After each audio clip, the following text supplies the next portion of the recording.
రూపాంతరం ప్రేక్షకులందరికీ ప్రభువైన యేసుక్రీస్తు అద్భుత నామమున శుభములు కార్యక్రమానికి మీకు అందరికీ స్వాగతం. ప్రతి వారం దేవుడి వాక్యాన్ని వింటూ విధేయత చూపుతూ వర్ధిల్లడానికి దేవుడు మనలో ప్రతి ఒక్కరికి అనుగ్రహించినటువంటి ఈ గొప్ప అవకాశాన్ని బట్టి దేవునికి వందనాలు.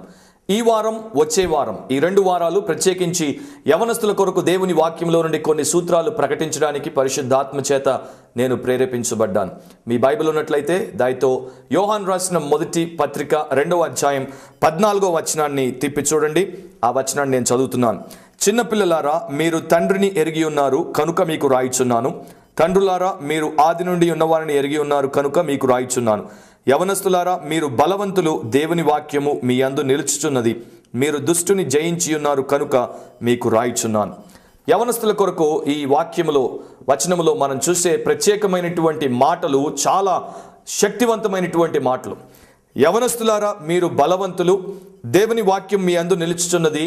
మీరు దుష్టుని జయించి ఉన్నారు కనుక మీకు రాయిచున్నాను అని యోహాను భక్తుడు రాశాడు. ప్రార్థనలో నాతో ఏకీభవించండి. పరిశుద్ధుడైన మా తండ్రి, మరోసారి మీ వాక్యంలోనికి మేము చూస్తుండగా మీ వాక్య సత్యము మాకు బయలుపరిచి ఆ సత్యము ద్వారా మేము బోధింపబడి బ్రతుకుటకు మాకు సహాయం చేయమని, వీక్షిస్తున్నటువంటి ప్రతి ఒక్కరిని మీ వాక్యం చేత బలపరచమని యేసుక్రీస్తు నామమున అడిగి వేడుకొని ప్రార్థిస్తున్నాం తండ్రి, ఆమెన్. యవనస్తులారా, మీరు బలవంతులు అని భక్తుడు రాశాడు. యవనస్తులు అన్నప్పుడు ప్రపంచంలో ఉన్నటువంటి యవనస్తులు అందరూ అని అర్థం కాదు. యేసుక్రీస్తులో ఉన్నటువంటి యువతి యువకులు, క్రీస్తునందు రక్తములో కడుగబడి ఆయన ద్వారా రక్షింపబడి ఆయన రాజ్యానికి వారసులైనటువంటి యవనస్తులందరికీ ఈ మాటలు రాయబడ్డాయి. వారు బలవంతులు అని బైబిల్ ప్రకటిస్తోంది.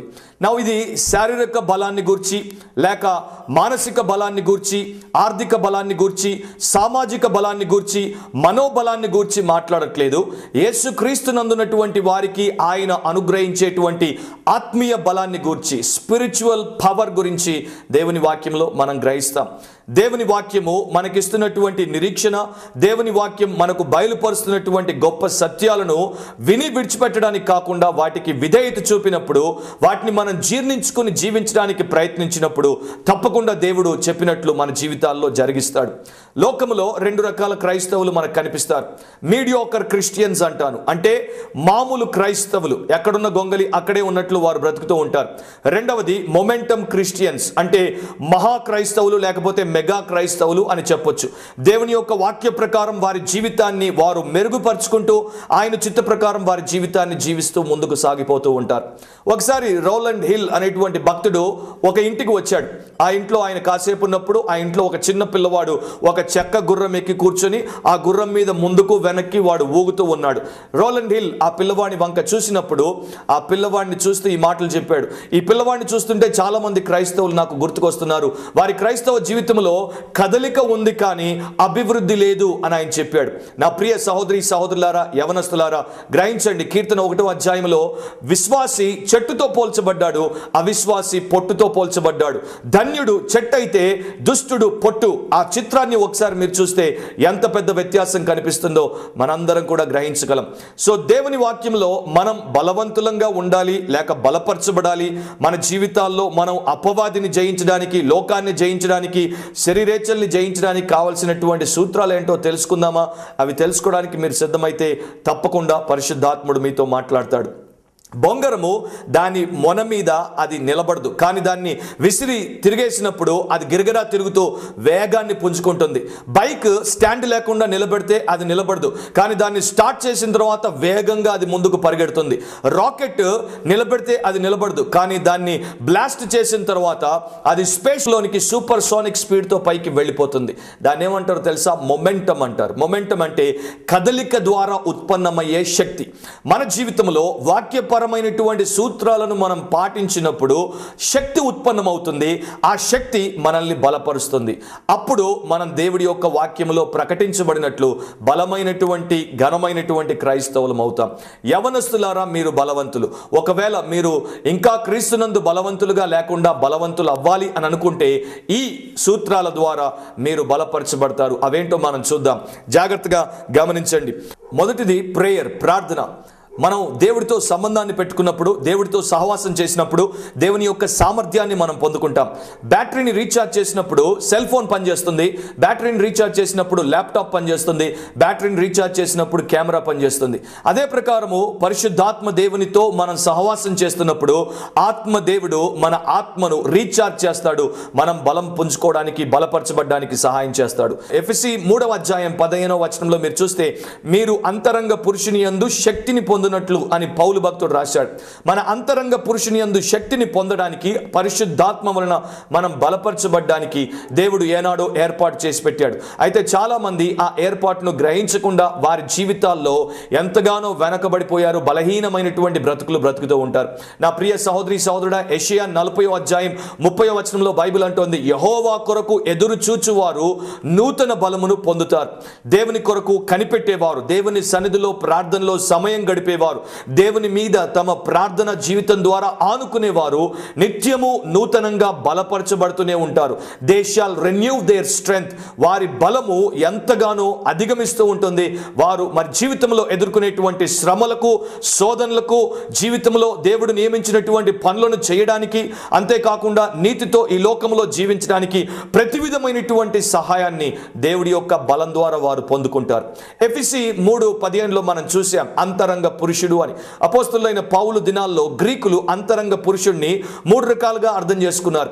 ఒకటి రీజన్, వివేకము, రెండవది కాన్షియన్స్, మనసాక్షి, మూడవది విల్, చిత్తము. సో యేసుక్రీస్తుతో మనము ఆధ్యాత్మికంగా ప్రార్థన సంబంధాన్ని పెట్టుకొని ప్రార్థన చేస్తూ ఉన్నప్పుడు ఆయన మనల్ని మరి వివేకములో బలపరుస్తాడు, మన రీజన్ని స్ట్రెంగ్తన్ చేస్తాడు. ఏది తప్పో, ఏది ఒప్పో, ఏది మంచో, ఏది చెడో మనం గ్రహించడానికి మన థింకింగ్ ఫ్యాకల్టీని ఆయన విశాలపరుస్తాడు, దాన్ని బలపరుస్తాడు. స్పష్టతతో మనం ఆలోచించడానికి ప్రభు ప్రార్థనలో మనకు సహాయం చేస్తాడు. అంతేకాకుండా ఉన్నతమైన అద్భుతమైనటువంటి జీవితాన్ని జీవించడానికి యేసుక్రీస్తు ప్రభు మన మనస్సులో గొప్ప మార్పును తీసుకుని వస్తాడు, కనుక మనం బలపరచబడతాం. రెండవది కాన్షియన్స్లో మనల్ని బలపరుస్తాడు, మనస్సాక్షిలో ప్రభు మనల్ని బలపరుస్తాడు. ఎందుకు అంటే మన మనస్సాక్షికి మనం సరిగ్గా నేర్పించకపోతే ఈ పాపిష్టి లోకంలో మనం ఉన్నాం కనుక నిత్యము పాపాన్ని ఎదుర్కొంటూ ఉంటాం, అపవిత్రతను ఎదుర్కొంటూ ఉంటాం, అవినీతిని ఎదుర్కొంటూ ఉంటాం. కనుక మన మనస్సాక్షి మొద్దుపోవడానికి, మన మనస్సాక్షి కఠినమైపోవడానికి అవకాశం ఎక్కువ. యేసు మన మనస్సాక్షిని బలపరిచినప్పుడు దాన్ని సున్నితంగా ఉంచుతాడు. పరిశుద్ధాత్మ స్వరాన్ని వినగలిగేటట్లు, దేవుని వాక్యములో సత్యాన్ని గ్రహించగలిగేటట్లు మన మనస్సాక్షిని చేస్తాడు. దేవుని చిత్తానికి వ్యతిరేకంగా ఏమి చేయకుండా మన మనస్సాక్షి మనల్ని అదుపు చేసే సెక్యూరిటీ అలాం లాగా తయారవుతుంది. మూడవది, మన చిత్తము గురించి ఆయన మనల్ని బలపరుస్తాడు అని మనం ఇక్కడ చూడొచ్చు. యేసుక్రీస్తు మన చిత్తాన్ని బలపరిచినప్పుడు మనం సరైనటువంటి తీర్మానాలు తీసుకుంటాం. మనకు చాలా సందర్భాల్లో మంచి ఏంటో తెలుసు, మనకు మంచి చేయాలి అనేటువంటి తలంపు కూడా ఉంటుంది. కానీ చాలా సందర్భాల్లో మనం అనుకున్నటువంటి దాన్ని మనం చేయలేకుండా పోతున్నాం. కారణం ఏంటంటే మన చిత్తము బలహీనమైనది, కనుకనే మనల్ని అలాంటి తీర్మానాల్లోనికి తీసుకువెళ్ళలేకపోతుంది. కానీ యేసు మనల్ని బలపరిచినప్పుడు మనం అనుకున్నట్లు ఆ మంచి విషయాలను చేయడానికి మన చిత్తము మనల్ని పురికొల్పుతుంది, మన చేత ఆ పనిని చేయిస్తుంది. యేసు దేవుని వాక్యంలో మనకి ఇచ్చినటువంటి గొప్ప వాగ్దానము, లేకపోతే గొప్ప విషయం ఏంటంటే మత్తయి 26:41లో ప్రభు చెప్పాడు, మీరు శోధనలోనికి ప్రవేశించకుండానట్లు మెలకువగా ఉండి ప్రార్థన చేయుడి అని. మనం ప్రార్థించినప్పుడు శోధనలో పడం, మనం ప్రార్థించినప్పుడు శోధనలోనికి ప్రవేశించం, మనం ప్రార్థించినప్పుడు శోధనలోనికి వెళ్ళి పాపాన్ని చేయాల్సినటువంటి అవకాశం ఉండకుండా శోధనలో మనకు జయాన్ని ప్రభు అనుగ్రహిస్తాడు. ఆత్మ సిద్ధమే కానీ శరీరం బలహీనమని కూడా ప్రభు చెప్పాడు. ఆత్మ సిద్ధంగా ఉంది, అయితే ఆ సిద్ధమైనటువంటి ఆత్మ అన్ని విషయాల్లో కూడా జయాన్ని పొందాలి అంటే అది సంపూర్ణమైనటువంటి బలాన్ని కలిగి ఉండాలి, శరీరాన్ని అదుపు చేయగలిగి ఉండాలి, మనస్సును అదుపు చేయగలిగి ఉండాలి. అలాంటి స్థితిలో నీ ఆత్మ ఉండాలి అంటే నీవు ప్రార్థన శక్తితో బలపరచబడాలి. దేవుని సన్నిధిలో ఆ సహాయం మనకు లభిస్తుంది. మధ్యధార దేశాల్లో గొర్రెల కాపరి ప్రతిరోజు రాత్రి గొర్రెలను మందలోను తీసుకుని వచ్చి దొడ్డిలోనికి తీసుకుపోతున్నప్పుడు ద్వారం దగ్గర నిలబడి ప్రతి గొర్రె తల మీద చేయి పెట్టి దాన్ని లోపలికి పంపిస్తాడు, స్పర్శను అది అనుభవించేటట్టు చేస్తాడు. ఎప్పుడైనా ఒకవేళ ఆయన పని చేయలేదనుకోండి, కొంతకాలం అలా చేయకుండా ఉండిపోయాడు అనుకోండి, గొర్రె ఆయన స్వరాన్ని పట్టించుకోదు. ఆయన ప్రమాద సంకేతాన్ని గొర్రెకు చెప్పినప్పుడు అది దానికి నిర్లక్ష్యం చేసి ప్రమాదంలో పడిపోవచ్చు, ప్రాణాన్ని కోల్పోవచ్చు. అదే ప్రకారము మన జీవితాల్లో కూడా రోజు మనం ప్రభుతో సహవాసం చేసినప్పుడు ఆయన ఆధ్యాత్మిక స్పర్శను మనం పొందుతూ ఉంటే ఆయన స్వరాన్ని విన్నప్పుడల్లా మనం స్పందిస్తాము, సరైన మార్గంలో మనం నడుస్తాం. ఆ గొర్రెల కాపరి స్పర్శించడం మర్చిపోతాడేమో, కానీ మన ప్రధాన కాపరి, మన గొప్ప కాపరి మనల్ని అనుదినం అనుక్షణం స్పర్శించడం ఏమాత్రం మర్చిపోడు. ఆయన నిన్ను విడవను ఎడబాయను అని చెప్పాడు. కానీ సమస్య ఏంటంటే మనమే చాలా సందర్భాల్లో ఆయన సన్నిధికి వెళ్లకుండా, ఆయన చేతుల క్రిందికి రాకుండా, స్పర్శను పొందకుండా ఉంటున్నాం. ప్రార్థించండి, బలం పొందుతారు. రెండవది పవర్, పరిశుద్ధాత్మ శక్తి. అపోస్తలులు 1:8 ఆయనను పరిశుద్ధాత్మ మీ మీదికి వచ్చినప్పుడు మీరు శక్తి నొందెదరు గనుక నాకు సాక్షులయ్యుందురు అని యేసు ప్రభు చెప్పాడు.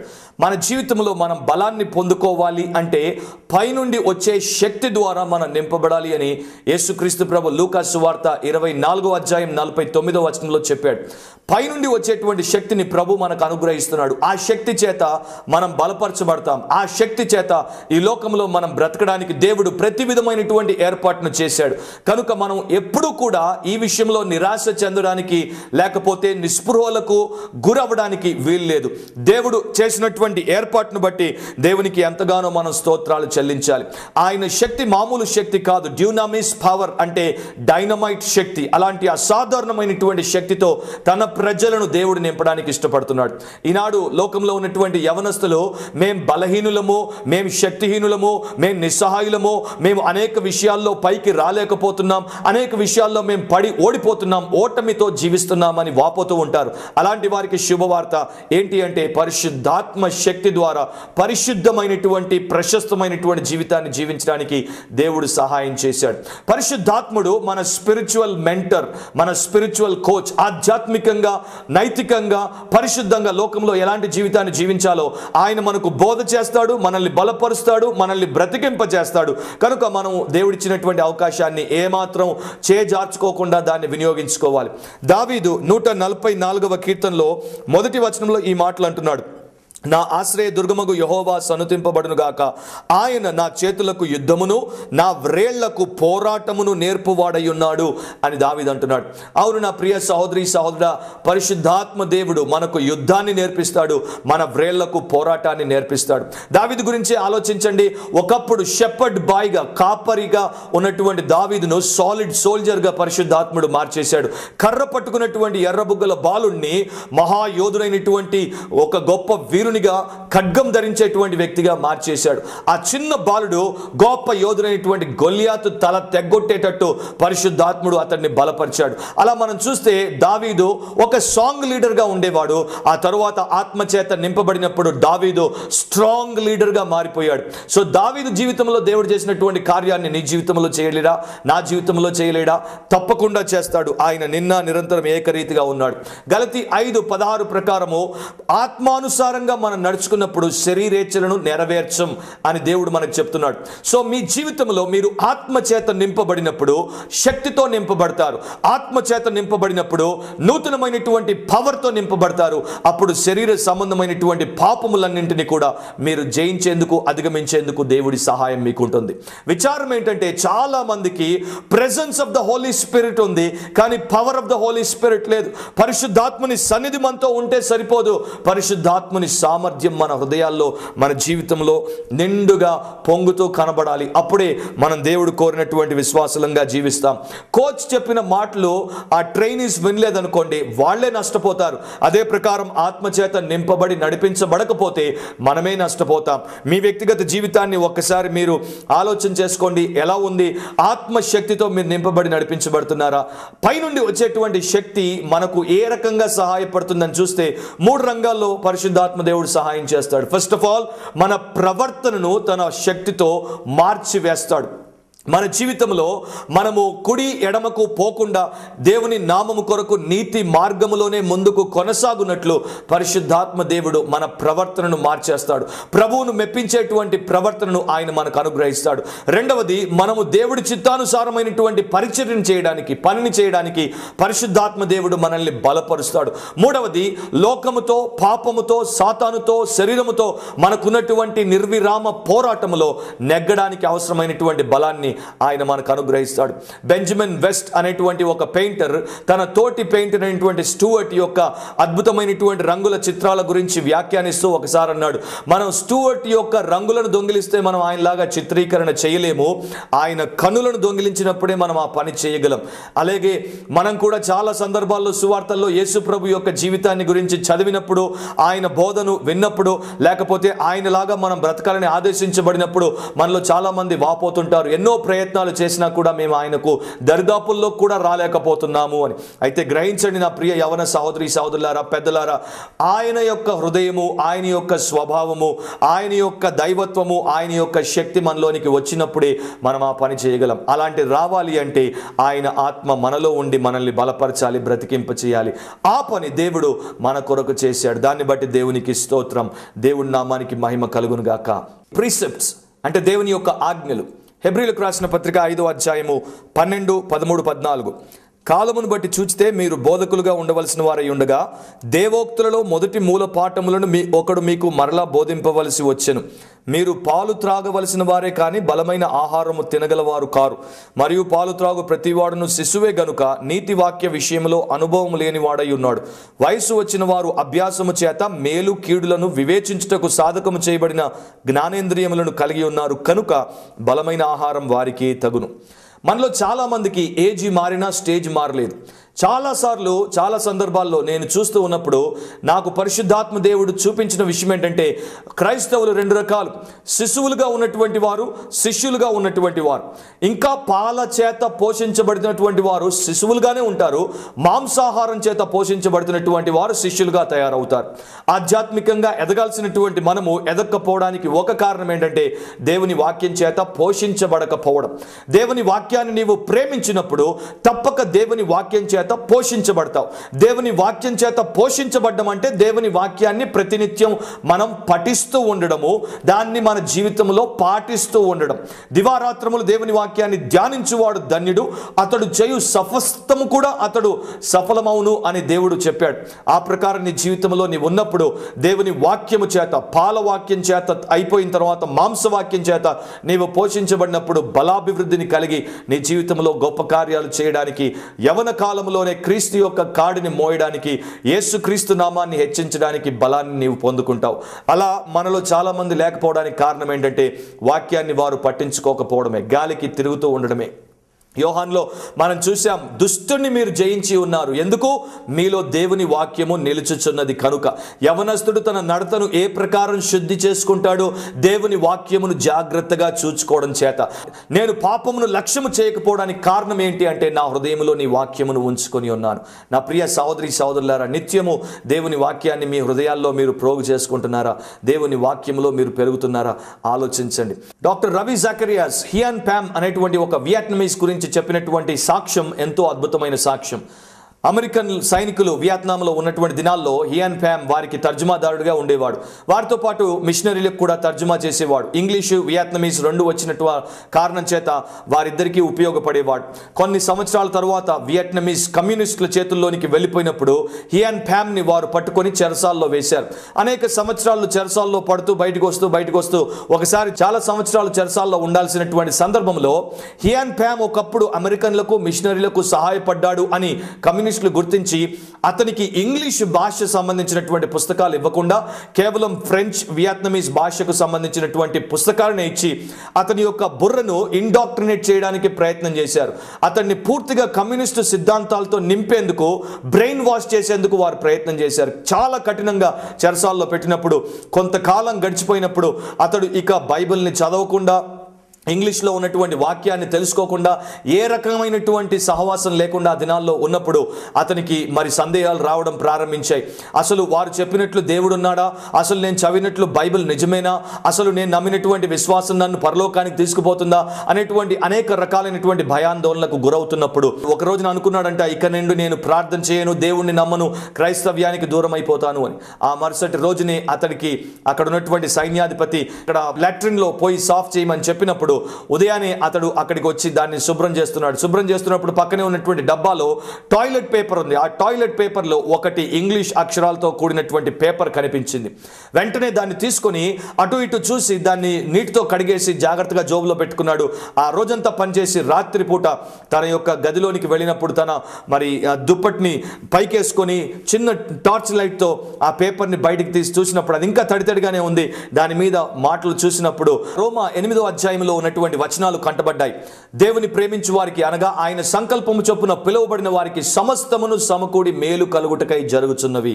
ఆ తరువాత అతడు క్రీస్తు ప్రేమ నుండి మనల్ని ఎడబాపు వాడెవడు? శ్రమ అయినను, బాధ అయినను, హింస అయినను, కరువైనను, వస్త్రహీనత అయినను, ఉపద్రవమైనను, ఖడ్గమైనను మనల్ని ఎడబాపున అని ఆ వచనాలన్నీ చదువుకుంటూ పోయినప్పుడు అతను హృదయంలో చలించిపోయాడు, కన్నీరు కార్చాడు.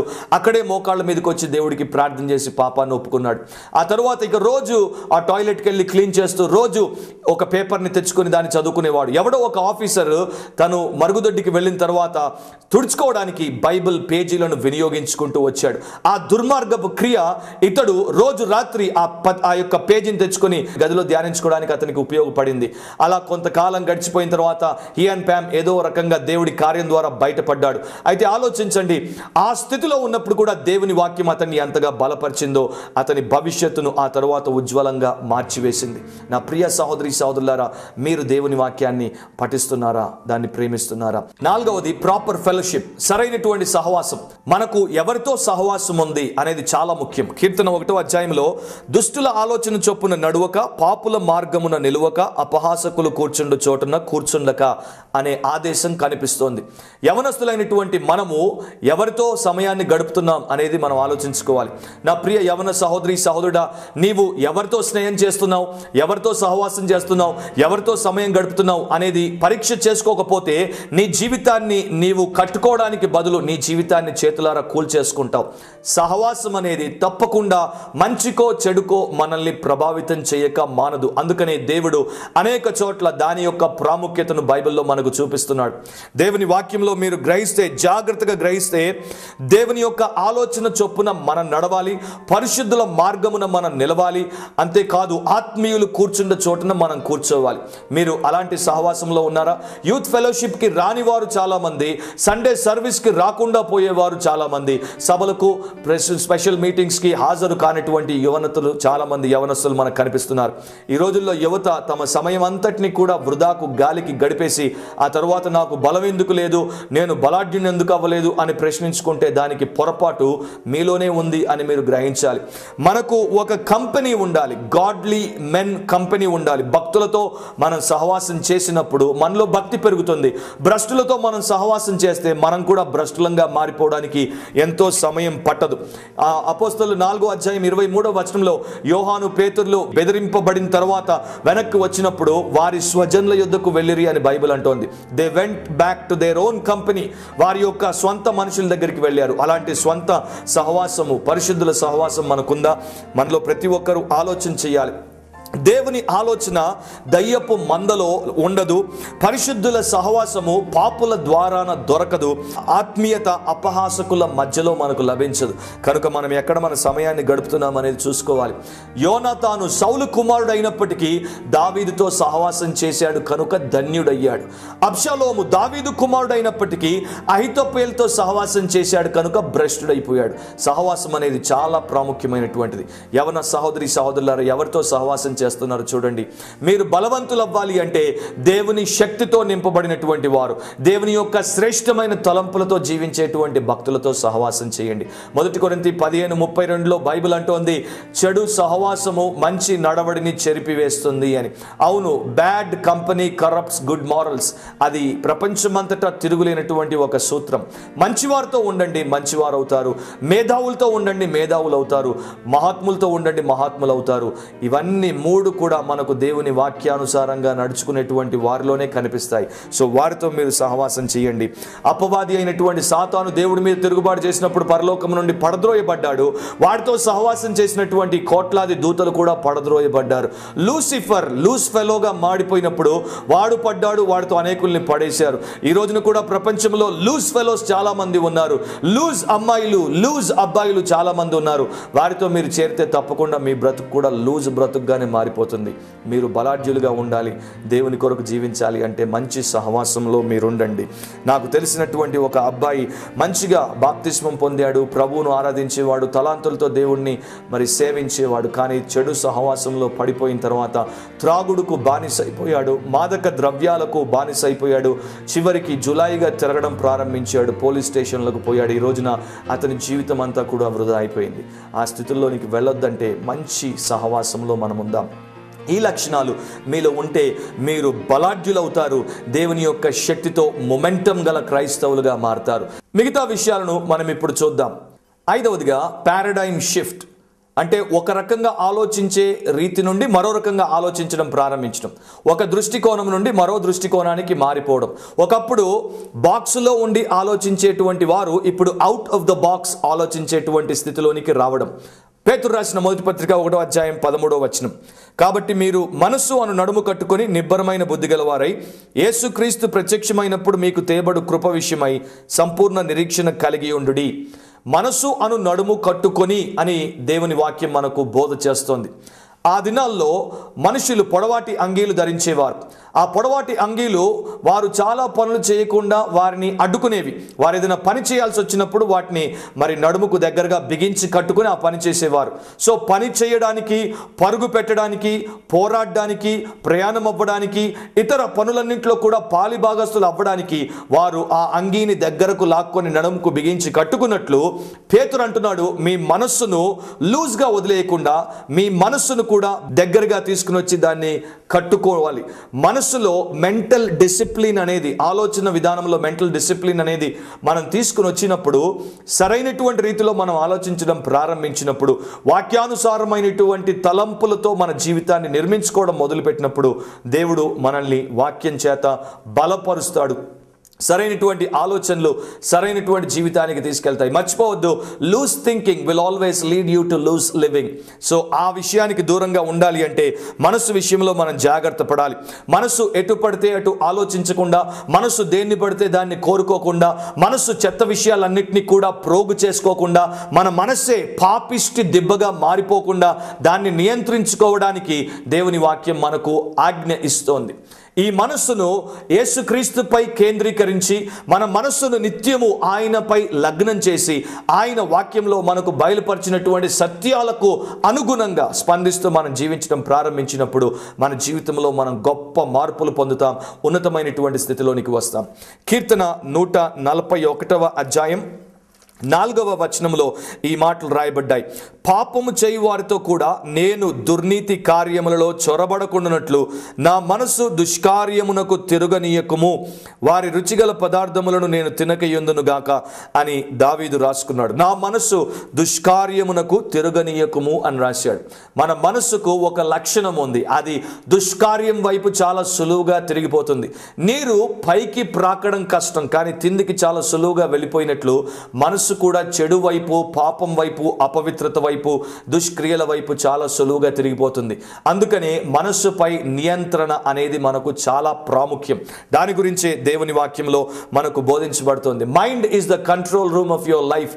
నీ జీవితానికి కేంద్ర స్థానమైనటువంటి నీ మనస్సును లూజ్గా వదిలివేయకుండా దాన్ని దేవుని వాక్యం చేత కట్టి పెట్టడము, పరిశుద్ధాత్ముని యొక్క ఆధ్వర్యములో దాన్ని కట్టి పెట్టడము నీకు ఎంతగానో మేలుకరంగా ఉంటుంది. రోమా 12:2లో దేవుడి వాక్యం అంటోంది, మన మనసు మారినప్పుడు మనం రూపాంతరం చెందుతాం.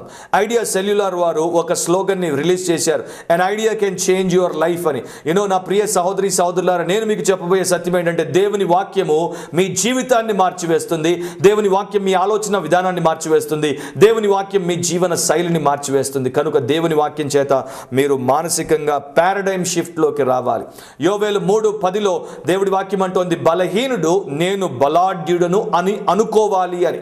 ఎప్పుడైతే నీవు ఆ ప్రకారం దేవుని వాక్యానుసారంగా ఆలోచించడం మొదలు పెడతావో అప్పుడు నీవు బలాఢ్యుడివై గొప్ప కార్యాలు చేయడానికి పురికొల్పబడతావు. అనేక సంవత్సరాల క్రితము ఒక బిచ్చగాడు ఒక రోడ్డు పక్కన కూర్చొని అడుక్కుంటున్నప్పుడు రోజు ఒక బ్యాంకర్ ఆ దారి గుండా పోయేవాడు. అక్కడికి వచ్చిన ప్రతిసారి ఆ బిచ్చగాడి దగ్గరికి వచ్చినప్పుడు అందరూ వాడికి దానం చేస్తూ పోతే ఈయన మాత్రం దానం చేసేవాడు కాదు. ఈయన వాడి దగ్గరికి వచ్చి చూసినప్పుడు వాడి పక్కన కొన్ని పెన్సిల్ ఉన్నాయి. ఈయన అన్నాడు, నేను నీ దగ్గర నీకు బిచ్చమేయడానికి రాలేదు, నేను నిన్ను ఒక వ్యాపారిగా చూస్తున్నాను, నీతో వ్యాపారం చేస్తాను, నేను నీకు డబ్బు ఇస్తాను, నీవు నాకు పెన్సిల్ అమ్ము అని చెప్పినప్పుడు వాడు సంతోషంగా ఒక పెన్సిల్ ఇచ్చేవాడు, ఈయన కాస్త డబ్బు ఇచ్చి కొనుక్కుపోయేవాడు. అలా కొంతకాలం జరిగిపోయిన తర్వాత ఒక రోజున ఈయన అక్కడికి వచ్చినప్పుడు బిచ్చగాడు కనిపించలేదు. కొన్ని మాసాలు బిచ్చగాడు కనిపించలేదు. కొంతకాలం గడిచిపోయిన తర్వాత ఒక రోజు నేను ఒక షాపింగ్ మాల్కి వెళ్ళినప్పుడు ఆ షాపింగ్ మాల్లో ఒక మూలన ఒక చిన్న దుకాణంలో బిచ్చగాడు మంచి బట్టలు వేసుకొని కనిపించాడు.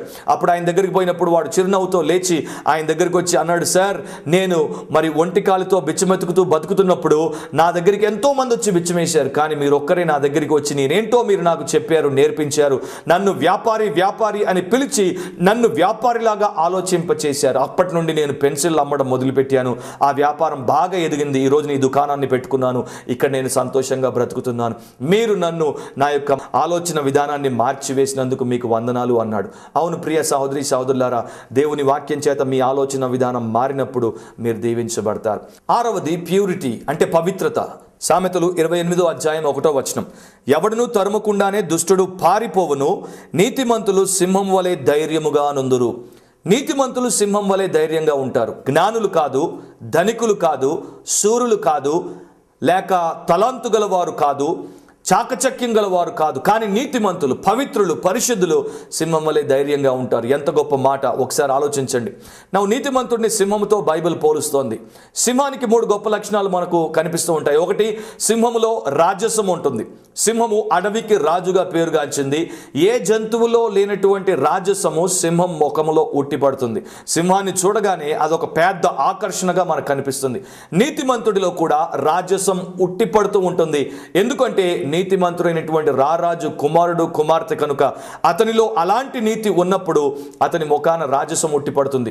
నీతిమంతుడు ఎదుటి వ్యక్తి కంట్లోనికి సూటిగా చూసి మాట్లాడగలడు. నీతిమంతుడు ఎప్పుడు తలెత్తుకొని ధైర్యంగా తిరగగలడు. చార్ల్స్ స్పర్జన్ భక్తుడి జీవితంలో ఒకప్పుడు ఎవరో ఆయన మీద నింద మోపినప్పుడు ఆయన ఈ వ్యాఖ్య చేశాడు, నింద మోపడమే కాదు, నా గురించి మీరు చెప్పుకోవాల్సినటువంటి చెడంతటిని పోయి ఆకాశంలో రాసుకోండి, నాకేం భయం లేదు అని అన్నాడు. ఎందుకంటే నీతిమంతుడికి భయం పడాల్సిన అవసరం లేదు. రెండవది, సింహంలో బలాన్ని మనం చూస్తాం. నీతే నీతిమంతునికి బలం. అందరిలోకెల్లా అతన్ని పైకి ఎత్తి నిలబెట్టగలిగేది అతని యొక్క నీతి, అతని యొక్క పవిత్రత. అతని మీదికి ఎన్ని రకాలుగా అబాండాలు వచ్చినా కూడా అవన్నీ ఒక రోజున పటాపంచలైపోతాయి. ఎందుకంటే విజయం నీతిదే, నీతిమంతుందే. అదే అతని బలం, అదే అతని వెన్నుముక. మూడవది, సింహంలో ధైర్యాన్ని మనం చూస్తాం. ఆ ధైర్యము అది అన్నింటినీ అధిగమించేటట్టు దానికి సహాయపడుతుంది. నీతిమంతుడికి కూడా ధైర్యాన్ని ఇచ్చేది అతనిలో ఉన్నటువంటి నీతిగల జీవితం, అతనిలో ఉన్నటువంటి పవిత్రమైనటువంటి ప్రవర్తన. ఎప్పుడు బెదరక, జంకక, భయపడక, దాచుకోవాల్సినటువంటి అవసరం లేకుండా ధైర్య సాహసాలతో ఓపెన్గా బ్రతకాల్సినటువంటి జీవితాన్ని నీతిమంతుడు జీవించగలడు. కనుక నీతిమంతుడు సింహముతో పోల్చబడ్డాడు. తీతు పత్రిక 1వ అధ్యాయం 15వ వచనంలో ఈ మాటలు మనం చదువుతాం. పవిత్రులకు అన్నియు పవిత్రములే కాని అపవిత్రులకును అవిశ్వాసులకును ఏదియు పవిత్రమైనది కాదు. వారి మనస్సును వారి మనస్సాక్షియు అపవిత్రపరచబడి ఉన్నవి. పవిత్రులకు అన్ని పవిత్రములే, కానీ అపవిత్రులకు అన్ని అపవిత్రాలే. అపవిత్రుల గురించి ఇక్కడ రాయబడిన మాట ఏంటంటే వారి మనస్సు, వారి మనస్సాక్షి రెండు కూడా అపవిత్రమైపోయాయి. అపవిత్రమైనటువంటి మనస్సు గలవారు, అపవిత్రమైనటువంటి మనస్సాక్షి గలవారు జీవితంలో దేనికి పనికి రాకుండా పోతారు. దేవుడి దృష్టిలో వారికి అసలు విలువ లేకుండా వారు జీవించాల్సి వస్తుంది. అయితే ప్రియ యవన సహోదరి సహోదరులారా, ప్రస్తుతం ఉన్నటువంటి తరాన్ని, ప్రస్తుతం ఉన్నటువంటి దినాలను, ప్రస్తుతం ఉన్నటువంటి సమాజాన్ని గురించి నేను ప్రత్యేకించి వర్ణించి చెప్పాల్సినటువంటి అవసరం లేదు. అపవిత్రమైనటువంటి మనస్సు గలవారు, అపవిత్రమైనటువంటి మనస్సాక్షి గలవారు, అపవిత్రమైనటువంటి క్రియలు చేసేవారు నిర్విరామంగా పెరిగిపోతూనే ఉన్నారు. నలు దిశల వ్యాప్తి చెందుతూ ఉన్నారు. అలాంటి వారి మధ్యలో నీవు బలం పొందుకొని బలాఢ్యునిగా బ్రతకాలి, బలవంతురాలిగా బ్రతకాలి అంటే నీ జీవితంలో పవిత్రత ఉండాలి. కీర్తన 15వ అధ్యాయం మొదటి 2 వచనాల్లో శ్రేష్టమైన సత్యాన్ని చూస్తాం. యెహోవా నీ గుడారములో అతిథిగా ఉండదగిన వాడెవడు? నీ పరిశుద్ధ పర్వతం మీద నివసింపదగిన వాడెవడు? యథార్థమైన ప్రవర్తన కలిగి నీతిని అనుసరించుచు హృదయపూర్వకంగా నిజం పలుకువాడే అని జవాబు ఇవ్వబడింది. యథార్థంగా మరి నీతిని అనుసరిస్తూ ప్రవర్తించువాడే. అలాంటి నీతిగల ప్రవర్తన మీకుందా? నిత్యము దేవుని వాక్యం చేత మీరు కడుగబడుతూ, నిత్యము దేవుని వాక్యం చేత మీరు నింపబడుతూ, దేవుని వాక్యానుసారమైనటువంటి నీతిగల జీవితాన్ని మీరు జీవిస్తే మీ జీవితం ధన్యమవుతోంది. మనందరికీ తెలుసు, పైపు బ్లాక్ అయినప్పుడు, దాంట్లో చెత్త చెదారం చేరినప్పుడు నీటి ధార సన్నగైపోతుంది. అంతేకాదు, పైపులో మురికి చేరినప్పుడు నీరు కూడా మురికిగా బయటకు వస్తుంది. Power always flows through purity. శక్తి అనేది ఎప్పుడు కూడా పవిత్రత ద్వారానే పనిచేస్తుంది. దేవుని శక్తి నీలో పనిచేయాలి, దేవుని శక్తి నీలో నిండుగా ఉండాలి అంటే నీవు పవిత్రతను కలిగి ఉండాలి. మిషేల్ మేసన్ అనేటువంటి ఒక ఆయన ఒకప్పుడు త్రాగుడుకు, అంతేకాకుండా సిగరెట్లకు బానిసగా బ్రతుకుతున్నటువంటి దినాల్లో రక్షింపబడ్డాడు. రక్షింపబడినా కూడా కొంతకాలం వాటిని చేస్తూనే ఉన్నప్పుడు ఒక రోజున పరిశుద్ధాత్మ చేత గద్దింపబడినప్పుడు అది పాపమని భావించాడు. దాన్ని విడిచిపెట్టాలనే తీర్మానానికి వచ్చాడు. ఆ రోజున దేవుడి సన్నిధిలో మోకరిల్లి ప్రార్థన చేస్తూ దేవుడితో చెప్పాడంట, ప్రభువా, ఇంతవరకు నేను చేశాను, ఇక నుండి దీనికి స్వస్తి చెప్తున్నాను. ఇప్పుడు నీవు నీ శక్తితో నన్ను నింపు, నేను దీనికి పూర్తిగా విడుదలైపోవడానికి సహాయం చేయమన్నాడు. ఇక అప్పటి నుండి పోరాటం ప్రారంభమైంది. ఆ కోరిక బలీయంగా అతనిలో బయలుదేరింది. అంతేకాదు, సాతాను ఘోరంగా శోధించడం ప్రారంభించాడు. ఒక రోజు, 2 రోజులు, 3 రోజులు అలా పోరాటం విపరీత స్థాయికి చేరుకున్నప్పుడు మరలా మోకాళ్ళ మీదకి వచ్చి ప్రార్థన చేశాడంట, ప్రభువా, బహుశా నేను చనిపోవాల్సి వస్తే పరిశుద్ధునిగానే చనిపోతాను, కానీ పాపిగా చనిపోను, నన్ను బలపరచు అని ప్రార్థన చేసినప్పుడు దేవుడు అతన్ని బలపరిచాడు. అతడు ఆ యొక్క పవిత్రమైనటువంటి ఉద్దేశంతో ఆ అపవిత్రమైనటువంటి అలవాట్ల నుండి బయటపడ్డాడు. బలమైనటువంటి భక్తునిగా, ప్రార్థనా పరునిగా, పరిశుద్ధమైనటువంటి యోధునిగా అతని జీవితకాలం అంతా జీవించగలిగాడు. దేవుడు నిన్ను బలపరుస్తాడు పవిత్రమైన జీవితాన్ని జీవించినప్పుడు. 7వది పర్సివియరెన్స్, పట్టుదల కలిగి ముందుకు కొనసాగడం. బలవంతులు ఊరికే బలవంతులు అయిపోరు. వారికి ఇలాంటి గొప్ప లక్షణాలు ఉన్నప్పుడే వారు అలా బలవంతులుగా తయారవుతారు. అలాంటి ఉన్నతమైనటువంటి జీవితాన్ని జీవిస్తారు. సామెతల గ్రంథం 24వ అధ్యాయం 16వ వచనంలో, నీతిమంతుడు 7 మార్లు పడినను తిరిగి లేచును అని బైబిల్ చెప్తోంది. అనేక సంవత్సరాల క్రితం ఆ మాటలు నేను చదివినప్పుడు ఆశ్చర్యపోకుండా ఉండలేకపోయాను. నీతిమంతుడు 7 మార్లు పడినా తిరిగి లేస్తాడు. తిరిగి లేచేటువంటి లక్షణం అతనికి ఉంది. కనుకనే అతడు నీతిమంతుడిగా ముందుకు సాగడానికి దేవుడు అతనికి అవకాశం ఇస్తూ వచ్చాడు. నా ప్రియ సహోదరి సహోదరులారా, మీ జీవితంలో మరి మీరు విశ్వాసులైన తర్వాత మీ జీవితంలో కొంతకాలం మీరు ప్రభుతో సమర్పణ కలిగి జీవించి ఉంటారు, కొంతకాలం పరిశుద్ధంగా జీవించి ఉంటారు, కొంతకాలం ప్రార్థనా పూర్వకంగా జీవించి ఉంటారు, కొంతకాలం బైబిల్ పరమైనటువంటి బ్రతికి ఉంటారు. ఆ తర్వాత ఏదో ఒక కారణం చేత, లేకపోతే మీరు వెనకబడిపోవడం చేత, బలహీనమైపోవడం చేత, మీరు పాపములో పడిపోయినప్పుడు, దిగజారిపోయినప్పుడు, బ్యాక్ స్లిడెన్ స్టేట్లోనికి వచ్చేసినప్పుడు మీ హృదయాల్లోనికి వచ్చినటువంటి తలంపు ఏంటంటే, అయ్యో చీ, మరలా నేను అదే పరిస్థితిలోనికి వచ్చేసాను, నేను బలహీనుడను, నేను బలహీనురాలను, నేను చేతకాని వాడును, చేతకాని దానును అనేటువంటి తత్వంతో మీరు బ్రతుకుతూ ఉంటారు. అదే మనలో చాలామంది చేసేటువంటి పొరపాటు. నీతిమంతుడు 7 మార్లు పడినా కూడా తిరిగి లేస్తాడు. ఆ తిరిగి లేచేటువంటి తత్వాన్ని దేవుడు నీతిమంతునిలో పెట్టాడు. ఒక ఇనుప గుండును మీరు కిందికేస్తే అది తిరిగి లేవదు, కానీ మీరు ఒక రబ్బరు బంతిని కిందికేస్తే అది వెంటనే బౌన్స్ అవుతుంది. ఎందుకంటే it has the capacity to bounce back. దానికి వెనక్కి తిరిగి వచ్చేటువంటి సామర్థ్యం ఉంది. నీతిమంతునిలో కూడా దేవుడు అలాంటి గొప్ప సామర్థ్యాన్ని పెట్టాడు.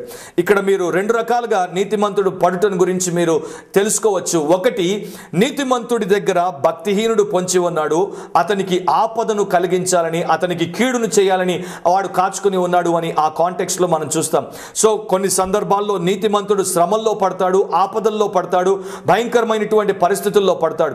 దాని గురించే మీరు కీర్తన 34వ అధ్యాయం 19లో చదివితే, నీతిమంతునికి కలుగు ఆపదలు అనేకములు. సో నీతిమంతునికి కొన్ని ఆపదలు కావు, అనేక రకాలైనటువంటి ఆపదలు వస్తాయి. అయినా కూడా వాటి అన్నింటిలో నుండి యెహోవా వారిని విడిపించును. దాన్ని బట్టి దేవునికి స్తోత్రం.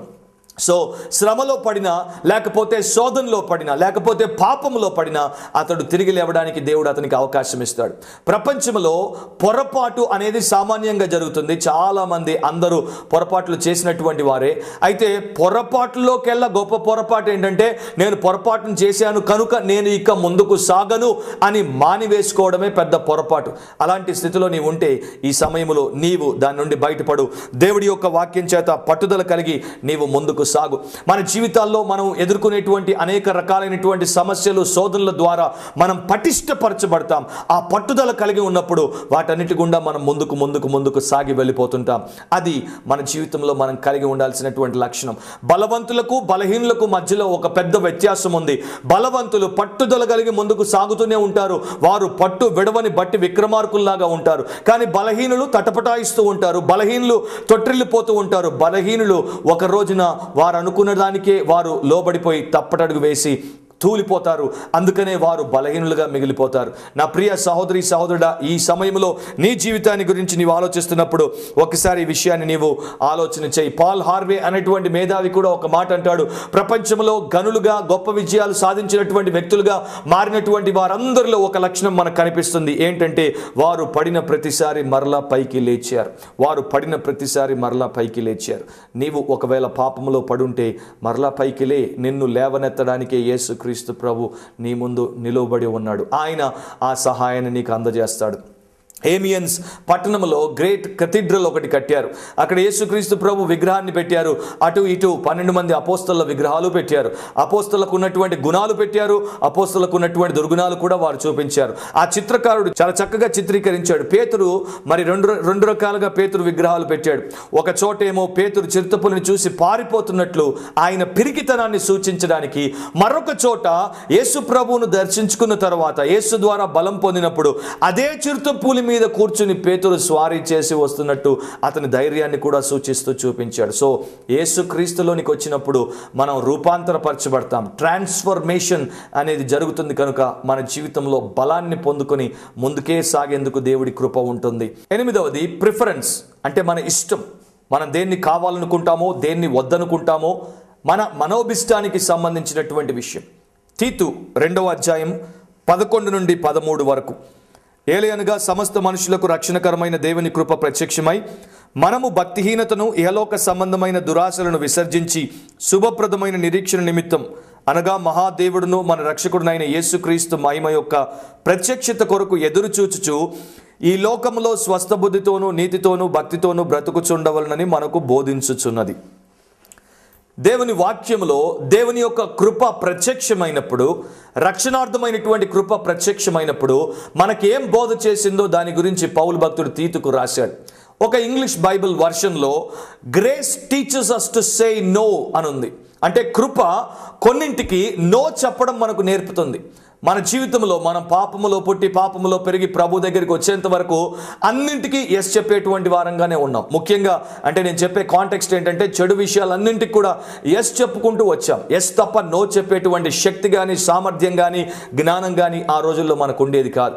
కానీ దేవుడికి స్తోత్రం, ఇప్పుడు యేసుక్రీస్తునందున్నటువంటి మనము, దేవుని యొక్క కృపను పొందుకున్నటువంటి మనము, ఆ కృపను అనుభవిస్తున్నటువంటి మనము ఒక గొప్ప ఆధిక్యతను కలిగి ఉన్నాం. ఆ ఆధిక్యత ఏంటి అంటే కొన్ని విషయాలు నో చెప్పగలిగేటువంటి శక్తిని దేవుడు మనకు కృప ద్వారా అనుగ్రహించాడు.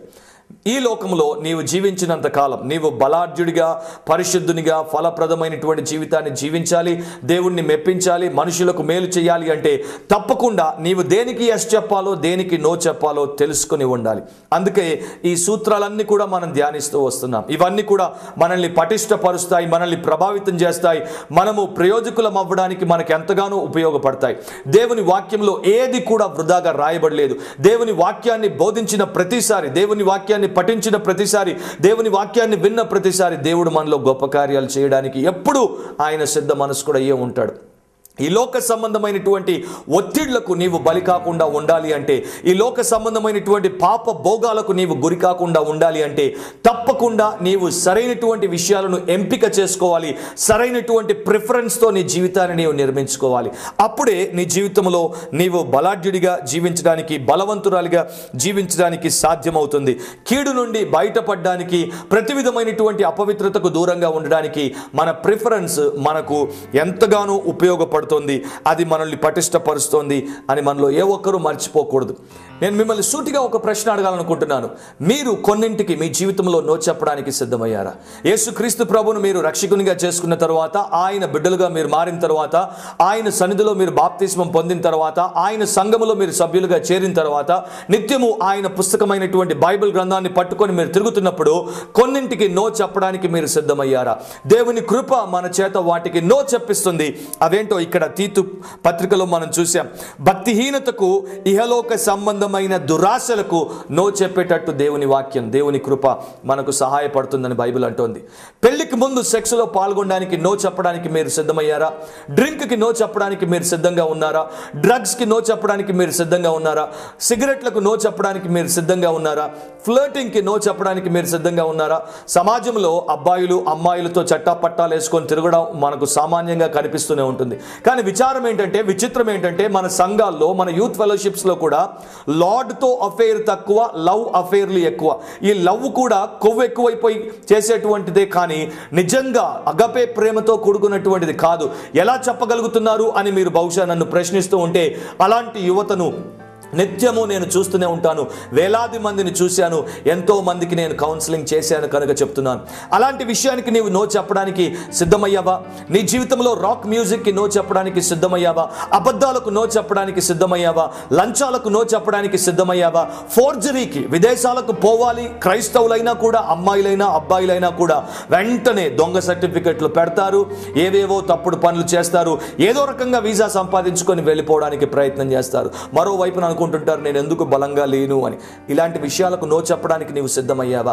నీ జీవితంలో అపవిత్రమైనటువంటి పోర్నోగ్రఫీకి నో చెప్పడానికి నీవు సిద్ధమయ్యావా? అనవసరంగా వ్యర్థమైనటువంటి ప్రేలాపనలు ప్రేలకుండా ఉండడానికి నీవు నో చెప్పడానికి సిద్ధమయ్యావా? తల్లిదండ్రులకు అవిధేయత చూపకుండా నో చెప్పడానికి సిద్ధమయ్యావా? ఒకసారి ఆలోచించు ప్రియ యవన సహోదరి సహోదరుడా.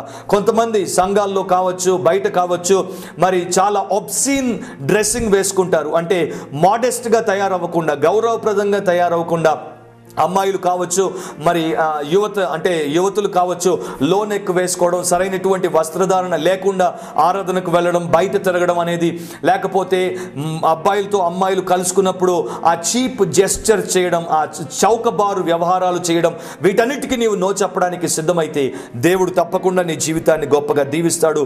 చెడు సహవాసానికి, అపవిత్రతకు, పాపానికి నో చెప్పడానికి నీవు సిద్ధమైనప్పుడు దేవుని కృప నిన్ను బలపరుస్తుంది. దేవుని కృప నిన్ను ఈ లోకములో స్వస్థ బుద్ధితో, నీతితో, భక్తితో బ్రతికేటట్లు నీకు సహాయం చేస్తుంది. అలాంటి కృప దేవుడు నీకు ఇవ్వడానికి సిద్ధంగా ఉన్నాడు. అనేక సంవత్సరాల క్రితం ఒక కొరియన్ తన జీవితంలో మరి భయంకరమైనటువంటి కోపంతో బ్రతికేవాడు. ఒక రోజున ఒక సభకు వెళ్ళినప్పుడు మిషనరీ ఆ కోపము కలిగినటువంటి కొరియన్తో ఒక మాట చెప్పాడు. నీవు కోపగించుకున్న ప్రతిసారి, నీవు పాపం చేస్తున్నటువంటి ప్రతిసారి యేసుక్రీస్తును నీవు గాయపరుస్తున్నావు అని మర్చిపోవద్దు అన్నాడు. ఆ మాటలు కొరియన్ హృదయంలోనికి దూరిపోయాయి. అతడు ఇంటికి వచ్చిన తర్వాత ఒక పని చేశాడు. యేసు ప్రభు యొక్క ఫటాన్ని పెట్టి అతనికి కోపం వచ్చిన ప్రతిసారి ఒక ముళ్ళును తీసుకుని వచ్చి దాని మీద గుచ్చడం మొదలుపెట్టాడు. అలా కొంతకాలం గడిచిపోయిన తర్వాత ఒకరోజు ఆ పటం వంక చూసినప్పుడు ఆ పటములో యేసు బొమ్మ మీద అంతా కూడా ముళ్ళే ఆయన కనిపించినప్పుడు చలించిపోయాడు, కన్నీరు కార్చాడు. ఆయన అనుకున్నాడంట, నాలాంటి దుర్మార్గుడు కోపంగా పుంజుకొని యేసుక్రీస్తుని ఎంతగా గాయపరిచాను అని. ఇక అప్పటి నుండి అతడి కోపం వచ్చిన ప్రతిసారి అతడు ఆ విషయాన్ని గుర్తు చేసుకొని కోపానికి నో చెప్పడం ప్రారంభించాడు. దేవుడితో చెప్పేవాడు, దేవా నన్ను బలపరచు అని. అంతేకాదు, ఇక నేను కాదు జీవించినది నా యందు క్రీస్తే అని తన జీవితాన్ని జీవించడం ప్రారంభించాడు. ప్రియ సహోదరి సహోదరులారా, దేవుని వాక్యంలో అన్ని సాధ్యమే. మనం విన్న సత్య సూత్రాలు మనం పాటిస్తే తప్పకుండా దేవుడు మన జీవితాల్ని మారుస్తాడు, మనల్ని మెరుగుపరుస్తాడు. లోకములో యవనంలో ఉన్నటువంటి మీరు బలవంతులుగా జీవించడానికి దేవుడు మీకు సహాయం చేస్తాడు. అలాంటి కృప దేవుడు వాక్యాన్ని వింటున్న ప్రతి ఒక్కరికి అనుగ్రహించును గాక. ప్రార్థనలో ఏకీభవించండి. ప్రేమ స్వరూపుడు అయిన మా ప్రియ పరలోకపు తండ్రి, మీ వాక్యమును విని ఆ ప్రకారం మాలో ప్రతి ఒక్కరూ జీవించడానికి మీరు కృప ప్రసాదించమని, రూపాంతరం ప్రేక్షకులందరినీ పేరు పేరున దర్శించి దీవించమని, వారందరూ కూడా మీ చిత్త ప్రకారం బలవంతులై బలమైన జీవితాన్ని జీవించడానికి మీ ప్రతి విధమైన సహాయం చేయమని యేసు నామమున అడిగి వేడుకొని ప్రార్థిస్తున్నాం తండ్రి, ఆమేన్. దేవుడు మిమ్మల్ని అందరినీ ఇప్పుడు ఎల్లప్పుడూ సదాకాలం దీవించునుగాక. God bless you. ఆమేన్. ఆత్మ ప్రేరేపితమైన ఆరాధన ద్వారా ఆత్మస్వరూపి అయిన దేవుణ్ణి ఆరాధించాలనుకుంటున్నారా? వాక్యానుసారమైన ఆరాధన ద్వారా వాక్య రూపమైన దేవుని ఆరాధించాలనుకుంటున్నారా? ఆశీర్వాదకరమైన ఆరాధన ద్వారా ఆశీర్వాదాలు పొందాలనుకుంటున్నారా? రండి, ఆత్మ ప్రేరేపితమైన వాక్యానుసారమైన ఆశీర్వాదకరమైన ఆరాధనకు ఆహ్వానం. ఆదివారం ఉదయం 7:30 నుండి 9:45 వరకు విక్టరీ వర్షిప్ సెంటర్, స్వీకారుక్కర్ ఆడిటోరియం, జూబ్లీ బస్ స్టేషన్ ఎదురుగా, సికింద్రాబాద్.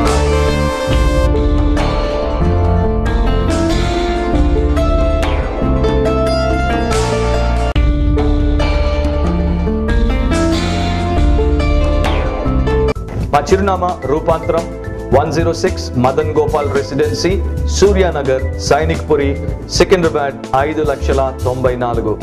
అవర్ అడ్రస్ రూపాంతరం 106 మదన్ గోపాల్ రెసిడెన్సీ, సూర్యానగర్, సైనిక్పురి, సికింద్రాబాద్ 5,94,000.